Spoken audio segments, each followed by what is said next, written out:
A 17-year-old kid gets a D- on his school project.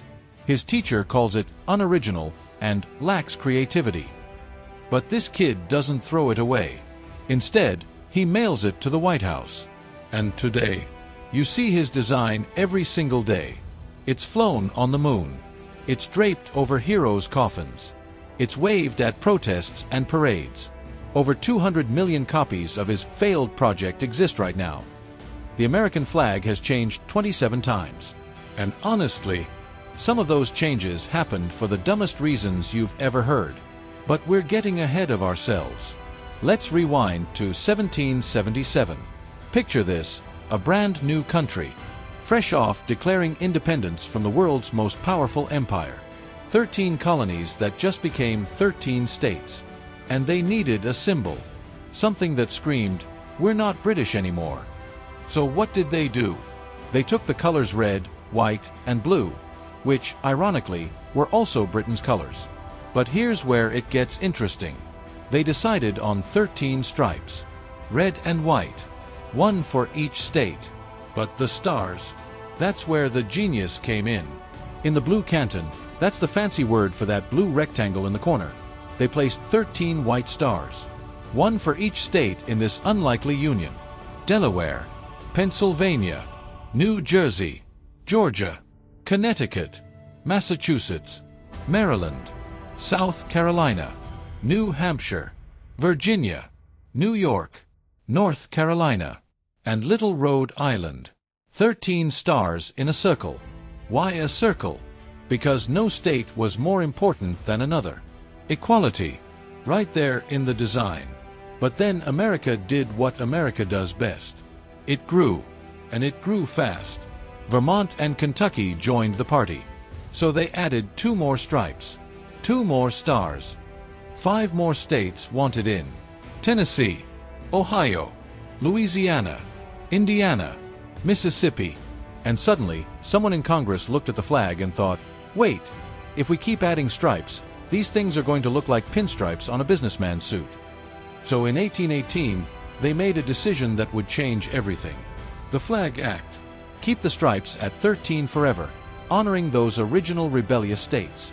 But the stars, those would keep growing. 1 star for every new state.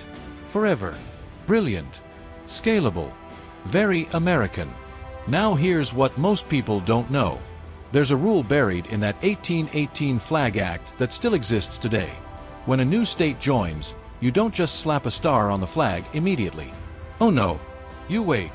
You wait until the next 4th of July. It's like America's way of saying, welcome to the family. But you're getting your official introduction at the reunion. Illinois joined December 3rd, 1818. Got its star July 4th, 1819. 1 star at a time. But then something wild happened. Alabama and Maine.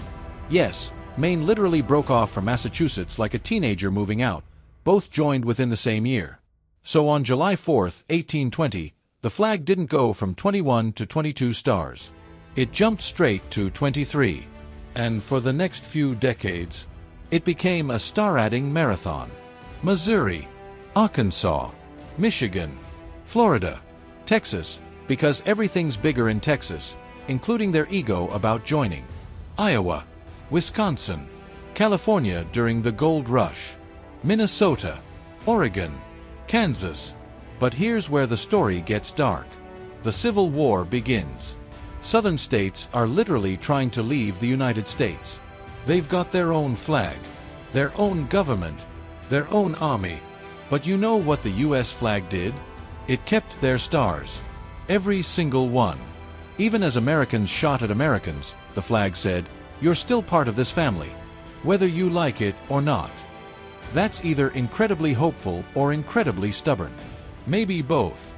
And then, in the middle of this bloodiest war in American history, something bizarre happened. Virginia, one of the Confederate states, got split in 2. The western counties wanted to stay with the Union. So Congress said, you know what? Fine. You're now West Virginia. And just like that, 35 stars. Even while the war raged on. After the war, the westward expansion went into hyperdrive. Nevada, Nebraska, Colorado. Then 1889 hit, and it was like a state admission explosion. Between 2 July 4ths, 5 states joined: North Dakota, South Dakota, Montana, Washington, Idaho. The flag went from 38 stars straight to 43. The flag makers must have been working overtime. Wyoming made it 44, Utah 45, Oklahoma 46. Then in 1912, something happened that had never happened before. New Mexico and Arizona joined, bringing us to 48 stars.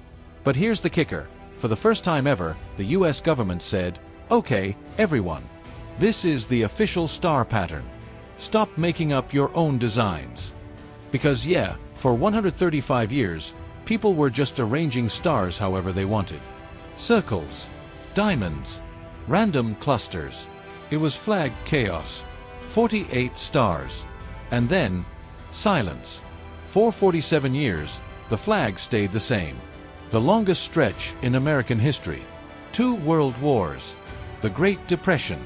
The beginning of the Cold War. 48 stars through it all. And this is where that teenager comes back into our story. Alaska is about to become a state. The flag needs redesigning. The government is trying to figure out how to arrange 49 stars. It's a nightmare. 49 doesn't divide evenly. It doesn't make clean rows. Meanwhile, in Lancaster, Ohio, a 17-year-old high school student named Robert G. Heft had a school project: design a new flag. His teacher, not impressed, gave him a D-. But Robert didn't give up.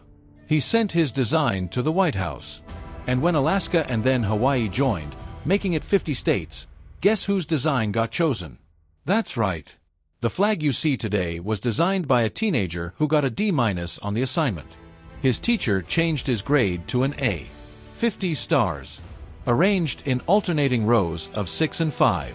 It's been this way since 1960. Longer than any other version in American history. 27 different flags. From 13 stars to 50. Each star representing a story. A battle.